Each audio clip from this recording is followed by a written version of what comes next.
Hello, everybody. Welcome to another amazing, fantastic, wonderful webinar. Please give me a thumbs up in the chat if you can hear me loud and clear. Let me know. Let me know if you can hear me loud and clear. Good morning, good afternoon, good evening, wherever you're listening, whenever you're listening. Remember, hit that like button. It really does help us out over here at the Prep Agent team. We love seeing the like button smashed. Okay. So, that being said, today is practice and disclosures, and we're having a good morning so far. I've been rocking Tom Petty and John Fogerty in the office all day. That is some good pick you up music right there. I wish I could sing it or play it for you, but YouTube doesn't let me do that. This is naughty.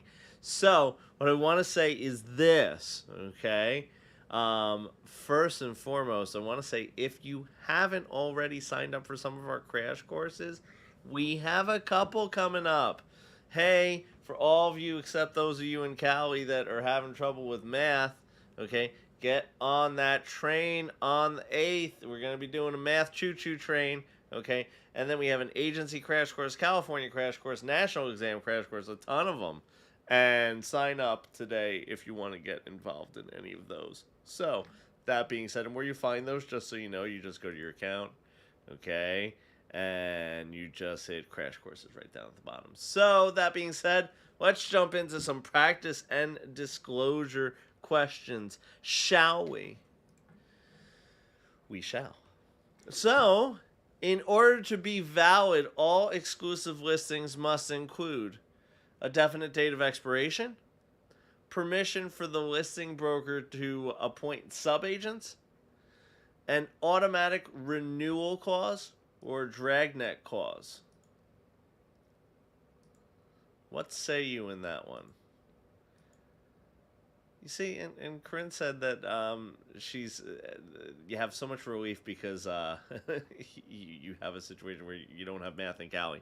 I'll tell you, I think the math is easy, and that's coming from someone who is remedial math. I'm a math dunce.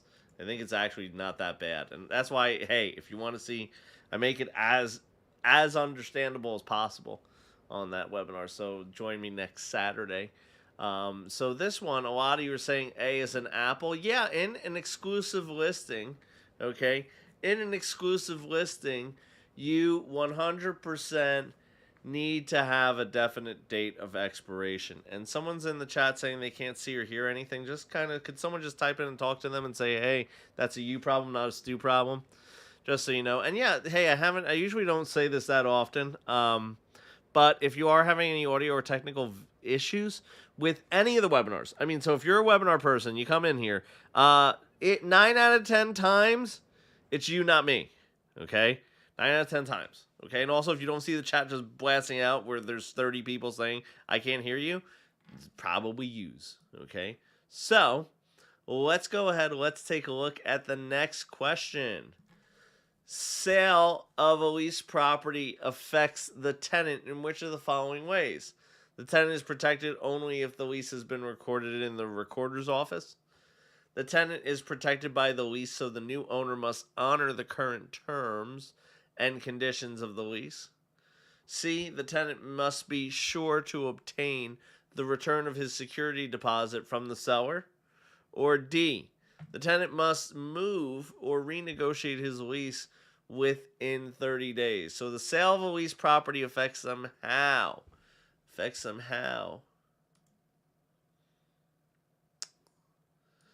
Yeah, I wish I could just walk around my entire day with the shirt on that says it's a you problem, not a Stu problem, but I think I would probably piss someone off.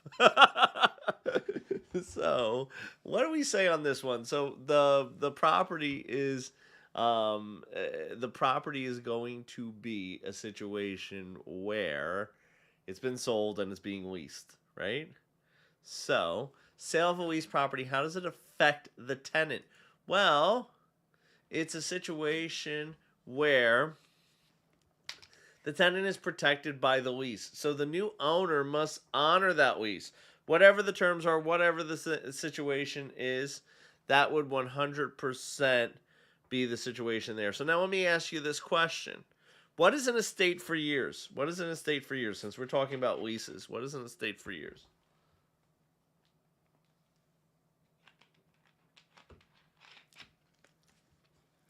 What is that?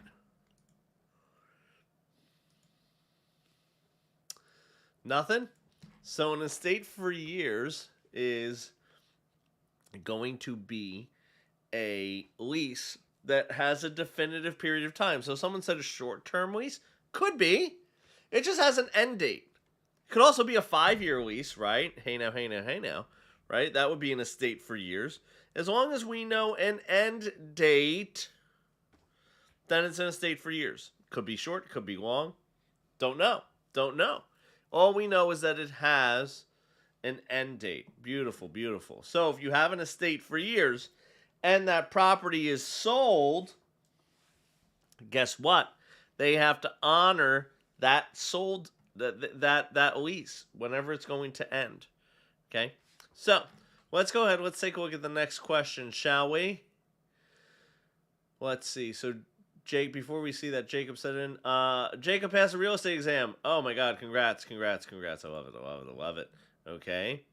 So, someone said, can it be for 5 years too if we know we have an end date? Yes. The only qualifier on an estate for years is end date. Doesn't have an end date. It could be for 20 years. I don't care. As long as we know there's a date that we could put on the calendar, okay, that is going to be the end date, yeah, 100% that's an estate for years. So let's take a look at this one, okay? A real estate licensee only shows minority clients' properties in several traditionally minority neighborhoods. She bases this practice on the need to preserve valuable cultural integrity of the immigrant communities. Which of these statements is true?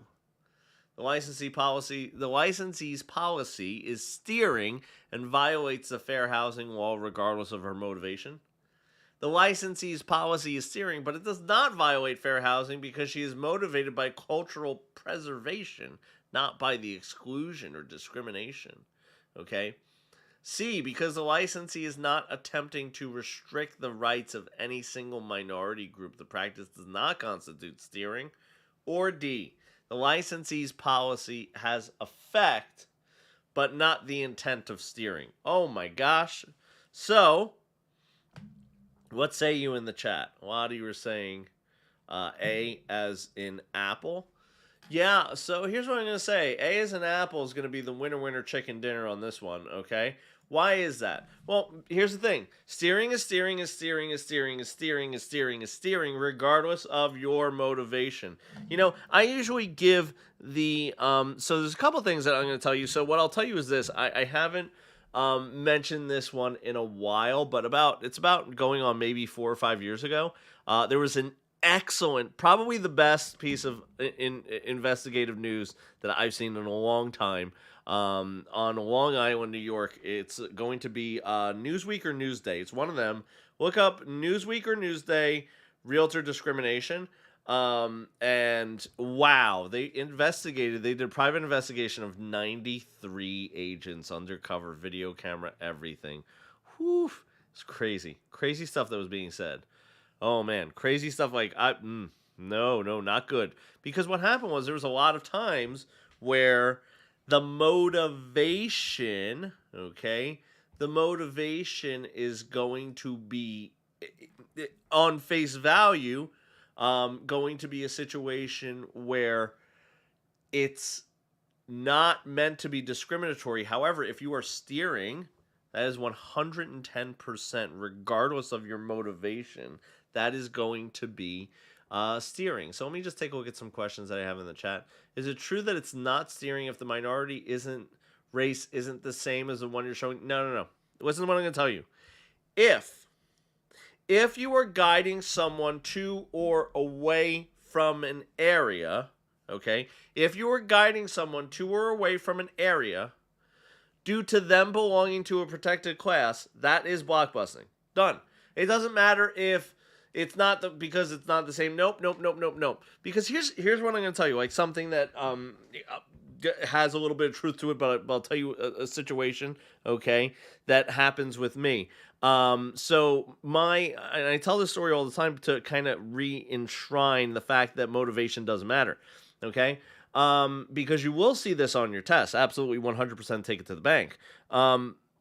I have in my office, basically, if you come to my private office, you're going to see a shrine to Roman Catholic saints. Okay.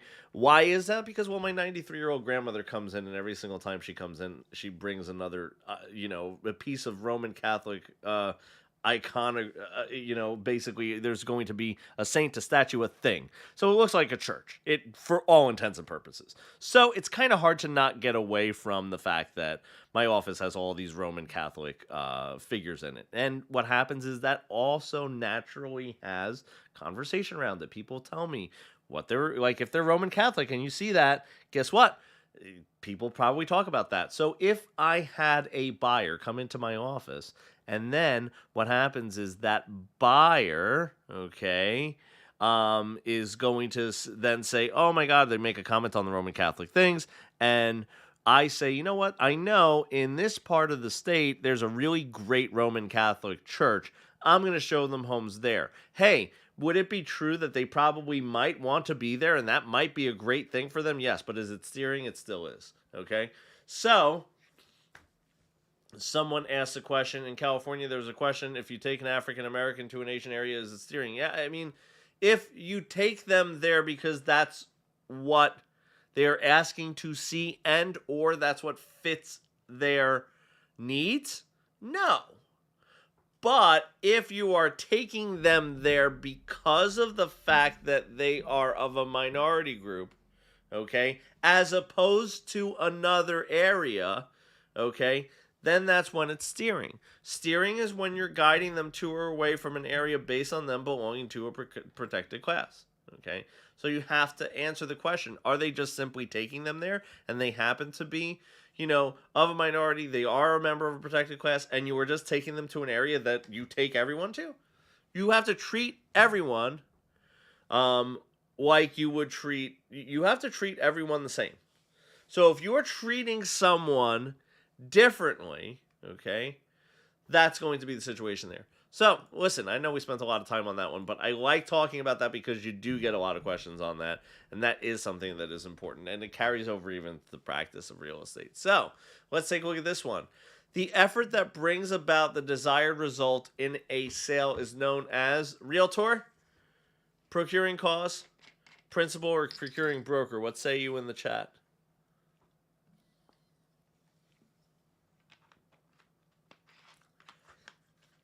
A lot of you are saying B as in brownie. No, I got to get back on my diet train. B as in broccoli or Brussels sprouts. I've never had a Brussels sprout. I've always been scared of them. So I'm very B for bagel. Hey, I'll take that. So yeah, it is definitely 100% B, procuring cause. 100%. So the effort that brings about the desired result in the sale is known as the procuring cause. So who is the procuring cause, right? Who is the one who made that effort? Now, listen to what I'm going to say. The situation is this. Procuring cause is sometimes hard to identify. So if you're having trouble with it, okay, that would be a situation where basically it's a true statement, right?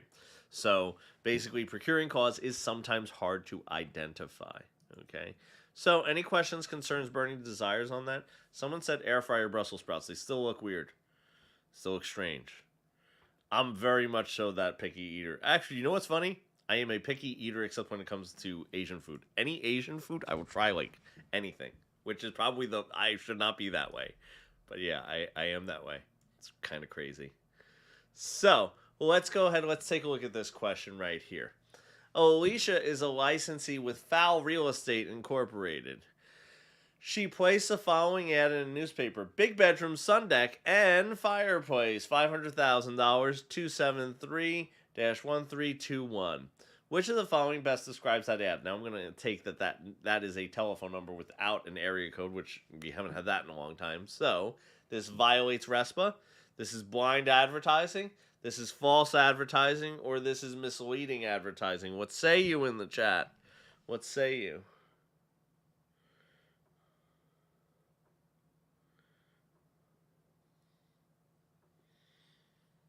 What say you? A lot of you are saying B is in Brussels sprouts. Yeah, absolutely. It is going to be that. They call it a blind advertisement because the broker's name ain't mentioned. Okay? No broker information in there. Okay? So here's the thing. If a homeowner plays that, that's fine because they're not a licensee, right?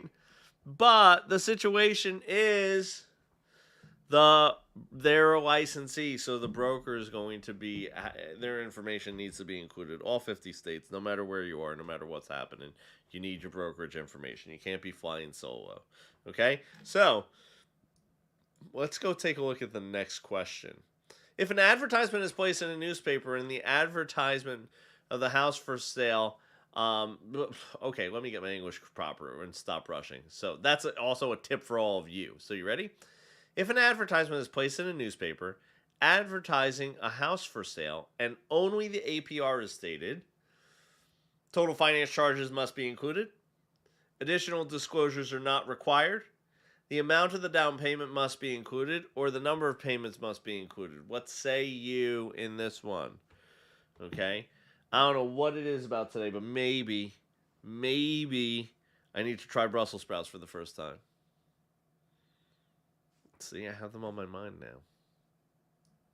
But they just look, they look ugly. I don't know. It is going to be B as in Brussels sprouts. So, additional disclosures are not needed. Okay? So, what happens is this. If you disclose just the APR for financing. So, this has to do with truth in lending. Right? This has to do with truth in lending. So, if you disclose the APR, okay, if you disclose just the APR, guess what? You don't need to have, okay? You don't need to have anything else disclosed. But if you disclose the down payment, if you disclose anything else, okay, then it would be a situation where you would have to disclose the what was I going to say? You would have to disclose the true cost, the true cost of borrowing money. So you'd have to disclose everything. So that is what the Truth in Lending Act is. So any questions, concerns, burning desires on that one? And remember, if you haven't already, hit that like button. It really does help us out. It helps YouTube remember that you like StuTube when I come over and I take over for the Prep Agent team. So, and thank you all for also coming in, whoever's here live. I do appreciate it. I love the participation. I mean, I literally love breaking up my day and coming in here and doing these webinars with you. It really does help keep me motivated and keep me going. So let's look at the next one. That's going to be, in order for a property manager to determine net operating income on a property, which of the following fees is subtracted from the effective gross income? Is it going to be debt services, reserve for replacements, advances to owners, or operating expenses? Okay. Someone said in the chat, so triggering terms would make you have to disclose all the info unless it's... So what it is let's just say this. APR by itself is not a triggering term to require the down payment or any of the other terms to be disclosed, right? So the APR by itself is not a triggering term, okay, under Truth in Lending Act, okay? A lot of you are saying on this one that what would have to be subtracted out of effective gross income, that would be the operating expenses. Hey now, cowboys, cowgirls, absolutely, 100%. We got to take from the gross income to come up with a net income. We have to take out operating expenses, 100%. So any questions on that? Any questions, concerns, burning desires?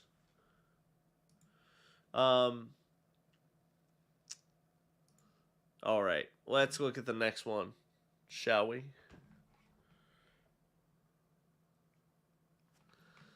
This one says, the illegal practice of directing minority buyers to areas populated by the same race or religion is called what? It's called what? Is it called panic peddling, blockbusting, redlining, or steering? What say you in the chat? A lot of you are saying C. C as in Charlie or cookies. Yeah, we always have to use food. Sorry. I'm a food guy. I'm a foodie. C for crepes, okay. Hey now. It is C for crepes. It's steering. So we talked about steering a little bit, and we talked about, some of the things that we would go about talking about with that. The things that you have to know, like motivation is not going to be something that's going to be relevant or taken into consideration. So let me ask this. What is blockbusting? We haven't talked about blockbusting. What is that? Ashford said C for carrot. Yeah, that's probably the road I need to be on right now.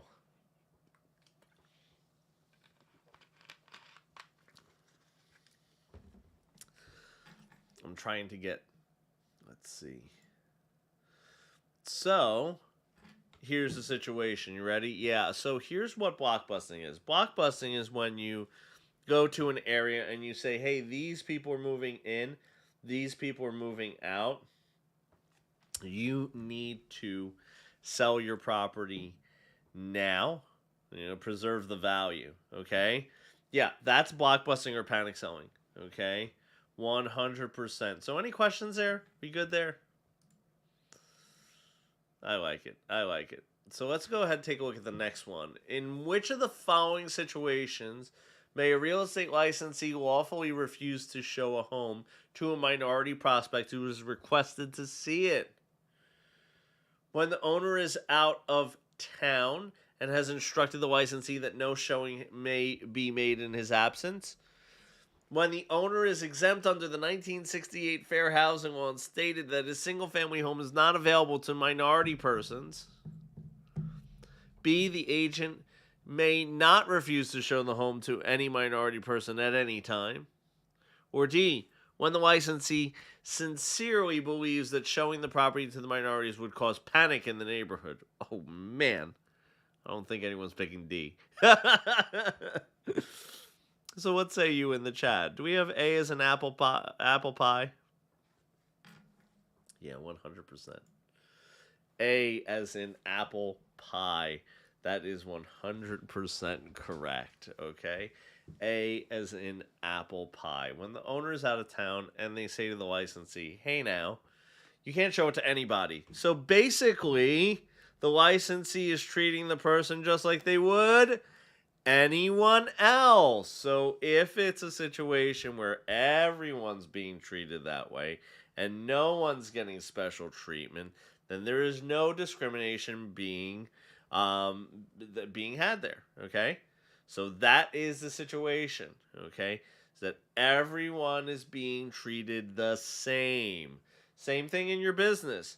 If you say to everyone, hey, Asbury Park, New Jersey is a great town, you're fine. That's your thoughts. You think that.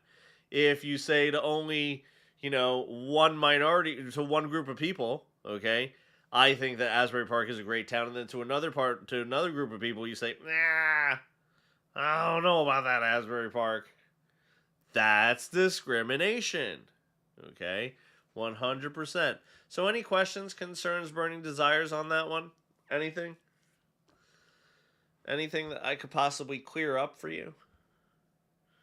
No, just keep it moving and grooving? Yeah, absolutely. Let's take a look at this. So, in assessing the profitability of a real estate office, a broker must consider desk cost.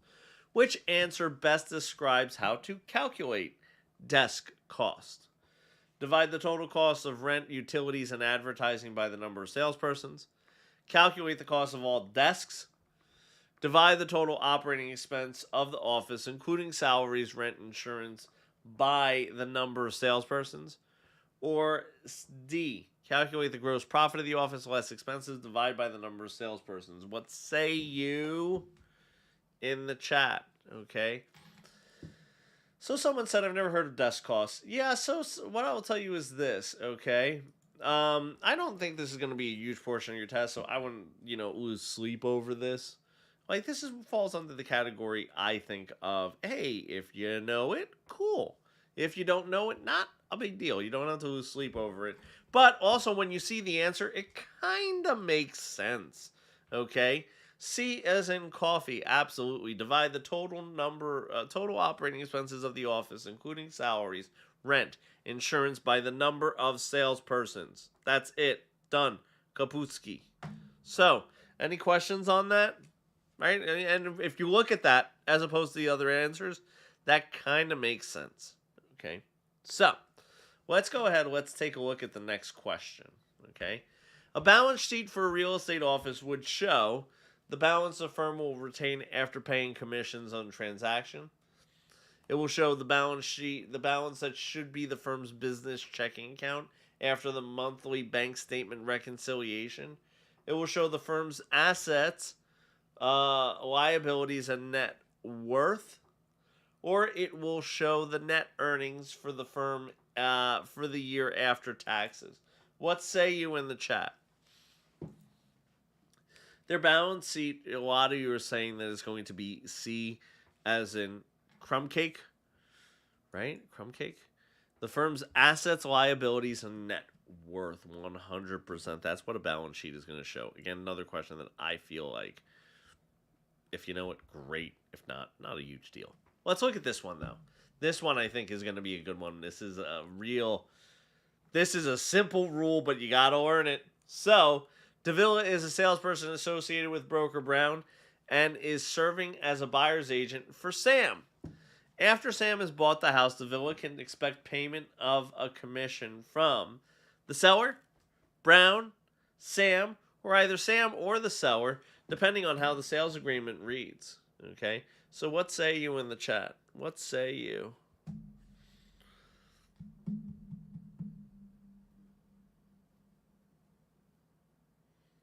A lot of you are saying, some are saying B, some are saying C. I have a couple D. Okay, so it's Brown. You can only listen to me very carefully. Golden rule. Golden rule. You can only be paid by your broker. That's it. So associated with Broker Brown, done. Broker Brown is the only place a payment could come from. Any other answer is nay, nay. No. Can't do it, not whatsoever. Okay? Can't do it. Can't happen. So, let's do one more and then we'll wrap up for today.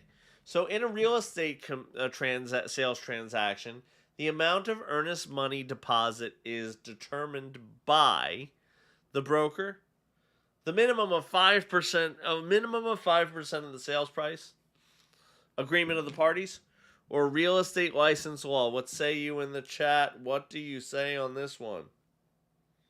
Hey, what do you say? And do I have any big baseball fans? Any big baseball fans? You happy that opening day? You know, did your team win or lose yesterday? Tell me what your team is and tell me, did they win or lose? So I'd love to see that. My team won. It was a good day. This is going to be an agreement of the parties. So earnest money, okay? Earnest money is definitely an agreement of the parties. It's negotiable, okay? And it's a situation where it's 100% an agreement of the parties. So let me ask this. Earnest money, is that a credit or a debit to the buyer at the closing? Okay? Dodgers won. Yeah, I actually have a Dodgers hat. Literally sitting on my desk right now. It is not the Dodgers that you're probably referring to. It's my good old Brooklyn Dodgers. I'm a Brooklyn boy at heart. So if it's a Brooklyn thing, 100%. So I have a Brooklyn Dodgers hat on my desk. So it's going to be a credit to the buyer at closing. The earnest money is a credit to the buyer at closing. 100%. Okay, 100%. Kirk Gibson rear-ended my dad's car in Detroit in '87. I love some of this stuff. Oh man, that's funny. So I have a couple Go Astros. I was actually literally I was at the Astro Stadium I think like 2 or 3 weeks ago. So yeah. So listen, what I want to say is this, everybody. Look, remember, if you haven't already signed up for any of our crash courses, head on over to your member dashboard. Head on over to the crash courses, okay? And sign up for any of those because there's a lot of great courses there and we put our heart and soul into that stuff. So definitely go on, check that out. Also, what I want to say is this: everyone have a great, wonderful, fantastic rest of your weekend. I will see everybody real soon. Have a great one, everybody.